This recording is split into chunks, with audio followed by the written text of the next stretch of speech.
तर रामराव शेतकरी मित्रांनो, बघू शकता इथे हे 4 एकरचं शेत आहे. इथे आपण केली आहे बिडियन 716 तुरीची लागवड. बघा इथे 2 बेड आपण तुरीचे लावलेले आहे. त्याच्यामध्ये आपण इथे पट्टा सोडलेला आहे आणि वापस 2 बेड तुरीचे लावलेले आहे. आणि तूर पण बघा खूप छान पद्धतीने इथे निघालेली आहे. आणि जे सोयाबीन आहे ते बुस्टरचं हुतुतू सोयाबीन लावलेलं आहे. पण तुम्हाला सांगण्याचं तात्पर्य एकच की आपण इथे प्लांट पॉप्युलेशन वाढवल्यामुळे आपल्याला तुरीचा चांगला उतारा इथे येणार आहे. बघू शकता प्रत्येक आपण इथे काय केलं होतं, बेड पाडायचे होते. प्रत्येक असे बेड पाडले होते आणि 2 बेड सोडून 1 बेड इथे रोटावेटर चालवून घेतलं होतं. 1 बेड सवान केला आणि त्याच्यामध्ये सोयाबीन पेरून घेतला आणि तुरीचे बेडवर आपण तूर टोकून घेतली होती.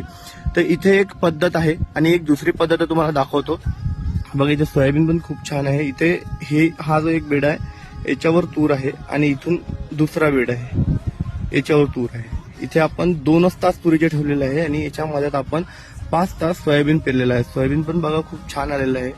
खंडेलाल पासून आपण सोयाबीन पेरलेलं आहे आणि वरतं बिडियन 716 तूर पेरलेली आहे. इथे पण तूर आपण टोकन यंत्राच्या साहाय्याने टोकून घेतलेली आहे. मित्रांनो, बघूया आपण यावर्षी की कशामध्ये आपल्याला जास्त उतारा येणार आहे. तर नक्कीच तुम्ही पण कमेंटमध्ये सांगा की तुम्ही कोणत्या पद्धतीने तूर टोपलेली आहे. आणि अशीच माहितीपूर्ण व्हिडिओ पाहण्यासाठी आपल्या चॅनलला जे आहे ते फॉलो करून ठेवा. भेटूया नवीन